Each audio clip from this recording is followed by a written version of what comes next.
Part 2.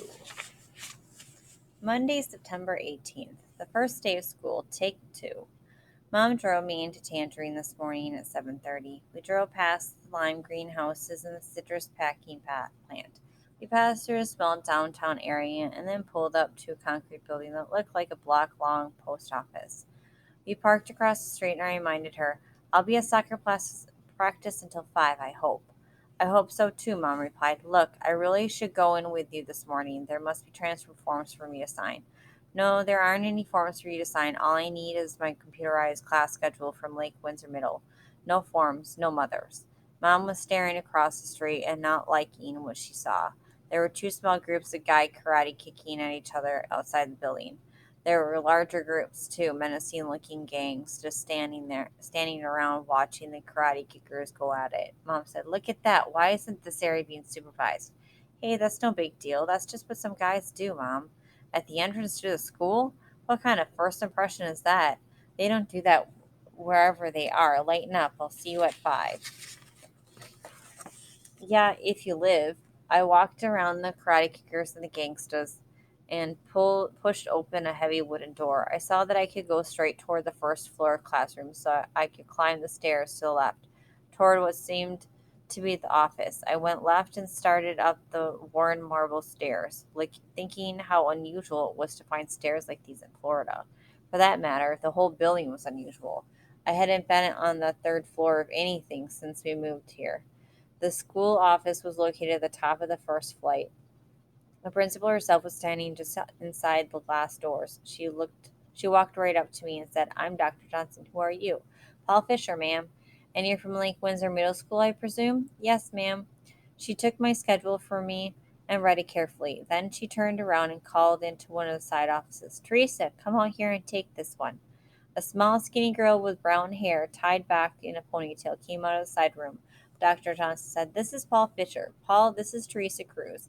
She'll be your escort for your first day at Tangerine Middle School. She'll be your escort for your second day, too, if you want. After that, you'll be responsible for getting around on your own. But Teresa will continue to be a resource person for you for any questions that you might have." I said, "All right, thank you, ma'am." I paused. I don't know why, but I just felt I had to say it. I said, "It's nice to be here." Dr. Johnson gave me a huge smile. "Well, it's nice to have you here." It was pretty much downhill after that. Teresa Cruz had very little or nothing to say. I followed her silently from class to class. She would introduce me quietly to each teacher, and we would sit down together. I tell you, it was eerie, like a science fiction story, like I had entered some kind of mirror universe. Subjects in the class times are exactly the same as in Lake Windsor Middle, but the rooms and the people are completely different. Tangerine Middle is a tougher school, no doubt about it. I got real nervous whenever we went out into the hall. If anything is going to happen to you in a school like this, it's going to happen in the hall. One big guy took his forearm and swatted me out of the way, like I was some kind of gnat. But I didn't take it personally. I just kept my head down, followed Teresa, and went where I was supposed to go. My classes are all in the second floor. Basically, the third floor is entirely the sixth grade.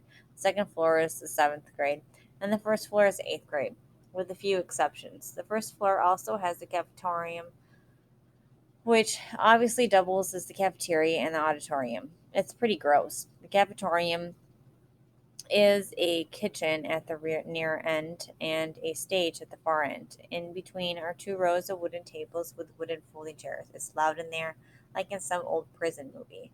Teresa stayed with me when we passed through the lunch line in the cafeteria. She even sat down with me to eat, but not to talk. I tried to get the lowdown on some of the new teachers, the inside stuff, but Teresa wasn't cooperating. I say something like, "So how's this Mrs. Potter for science?" And she'd say, "Pretty good." "How's Mr. Scott?" "Pretty good," and so on. I finally gave up and ate my lunch, but afterwards I tried with the question that meant the most to me. "Do you know anything about the soccer team?" Lisa pulled back a little and actually looked at me, surprised. She nodded and said, "Oh, yeah, yeah, my brother Tino plays on the team." "Yeah, he's an eighth grader?" "No, he's my twin brother. He's in seventh grade, too."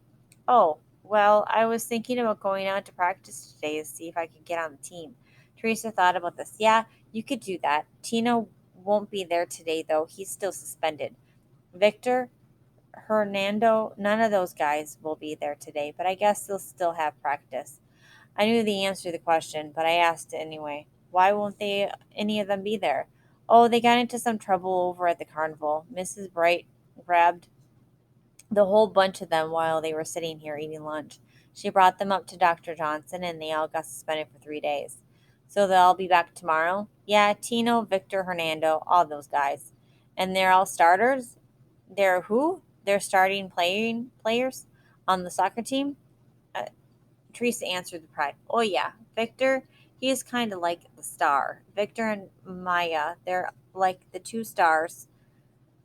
You know, they score most of the goals. Tino scored 2 goals last year. I think Victor scored 16 and Maya scored 15. They both made the all county team. And who's the goaltender? The goalie's Shanda Thomas. Chandra? That's a girl, right? Yeah, Chandra's a girl. Maya's a girl too. What? Don't you have a boys team and a girls team? No, there's only one team. Boys, girls. They both can play on it. They're mostly boys, but some of the girls are good. They played on the Y team all their lives and stuff. Maya learned to play over in England. That's why she's so good. I was trying hard to process this information, I said again. So Chandra's a girl?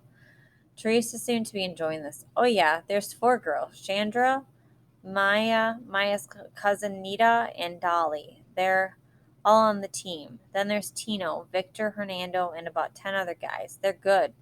They were second in the county last year. After lunch, we went back to our routine, with Teresa only speaking when she introduced me to a teacher. But at least we had broken the ice. I was starting to get a picture of this new place, and I was glad I had come here. I'd say the most obvious difference between my new school and my old one is that at Tangerine Middle, the minorities are the majority. I have no problem with that. I've always felt like a minority because of my eyes. The next most obvious difference is the building itself. It's old. I have no problem with that either, except that it has a disinfectant smell that kind of gags you. The textbooks are old too, really old, and they have stuff written in them. The teachers seem to have just adjusted to this by not using them much. A couple of teachers have talked about class projects and group projects that are due. I guess I'll find out about those things soon enough. I also figured out why Teresa was assigned to be my guide. We have exactly the same schedule, mostly advanced classes. My day went smoothly enough until seventh period when I had an unpleasant surprise. My language arts teacher is Mrs. Morrow. Get this, Mrs. Morrow is married to Mr. Morrow, the head of guidance at Lake Windsor Middle. I'm going to work hard at not being noticed in that class. I don't want to risk his hearing my name and announcing, that kid's handicapped. He needs an IEP. After the bell rang, Teresa and I walked downstairs and out the back door. To the left, behind a baseball backstop, was a green scoreboard. Across the top was written Tangerine Middle School, home of the War Eagles. We crossed over the bus lanes and headed down to a soccer field that was circled by an asphalt running track. I could see a mixed group, girls and boys, taking turns shooting the ball at a big, tall girl in the goalie. I said, that's Chandra, right? Yeah, in the goal, that's Chandra. Who are these other girls? Who? You mean the ones standing together? Yeah. That's Maya and Nita. Maya's the tall one. They're cousins. They're always hanging out together. And who's the other big girl? That's Dolly. Dolly Elias. Her brother Ignacio was the captain last year. Teresa pointed at her and called, what's up, Dolly? It was the first time I had heard her raise her voice. Dolly waved back. Is she your friend? Yeah, she rides home with Louis and Tino and me. Is Louis on the team too?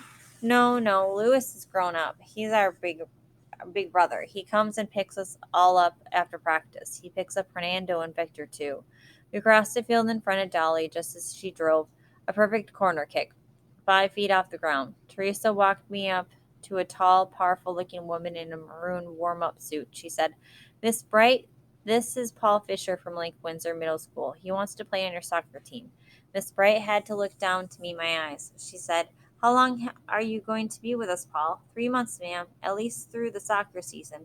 Uh huh. Have you played soccer before? Oh, yes, ma'am, all my life. I was starting goalie for my last school back in Houston. Uh huh. Well, let me explain something to you right from jump start. You can be on my team, but you're not going to take the place of one of my starting players and then go back to your Lake Windsor Middle School. That's not going to happen. If you want to play backup on one of my starting players, then I'll be glad to have you. Yes, ma'am. That's what I want to do. Good. I need a backup in goal. Grab that red shirt and go down to the far end. We're about to start the scrimmage. Yes, ma'am. I ran down to the far goal, set my bag down, and pulled on my protective gear.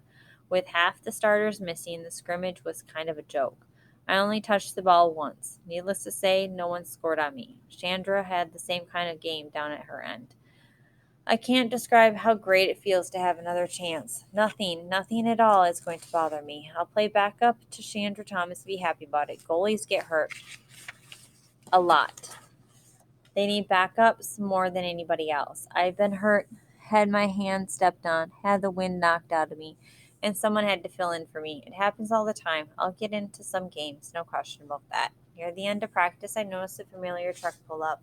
It was the same pickup that I had seen at the carnival, the vintage green one with Thomas Cruise Groves, Tangerine, Florida written on the side. A guy in jeans with a plaid work shirt got out and walked over to Teresa. He walked with a bad limp. This had to be her brother, Louis. He had the same dark brown hair and eyes as Teresa. His head and hands seemed very large, even from where I was standing. After practice, Teresa and Dolly climbed into the front of the truck with him and drove away. I gathered up my gear and walked back into the building alone. Just as I was about to push through the wooden front door, I heard, "There you are, honey." I turned and saw Mom coming down the stairs from the second floor office. I watched her until she put her arm around my shoulder and started to lead me out. I had a panicked feeling, like my heart had stopped beating, but I managed to ask quietly, "Mom, what are you doing up there?" We crossed the road and reached out car from the before she replied, "Dr. Johnson's secretary called me today, Mr. Know It All. It turns out you do need your paperwork for Lake Windsor Middle School in order to transfer here." My heart began to ache. My paperwork? That's right. I had to drive up to Lake Windsor and get it. You can't imagine the chaos in that office. Mom, who did you talk to? Mr. Murrow, of course. He gave me your file and I delivered it here. Now you're official. Mom unlocked the doors and we both climbed in. I looked at it angrily. I'm official what? Officially what? A student in Tangerine Middle School. A visually impaired student? An IEP student? No, nothing of the kind. I closed my eyes in despair. So what happens when the head of guidance here opens my file and sees my IEP? Nothing happens, Paul. There is no IEP in your file. Mom started the car and put it in gear. As we U-turned in front of the school, she added very carefully, "Your IEP from this form disappeared somewhere between Lake Windsor and here. It's the kind of thing we should probably never mention again." We rode in silence back through the downtown area to the highway. I finally said, "Maybe it was an osprey." "What?" "Maybe an osprey got a hold of it." "What are you talking about?" "You know, my IP. Maybe it's feathering some osprey nest right now." Mom finally got the joke and smiled. "That would be a nice decorating touch. Touch? Yeah, inconsistent with the scheme of the other nests, but a nice touch. Yeah, something like that. As we headed west on Route 22, I began to feel a real sense of hope about Tangerine Middle School. After all, it was a great luck getting Teresa as a guide. Getting Mom to ditch my paperwork was beyond luck. It was another miracle. Things actually seem to be going my way. Finally, it's the Paul Fisher soccer dream. I wonder if Eric feels that way about his life here. But I wondered too if Mike Costello felt that way about his when he was leaning against that goal post.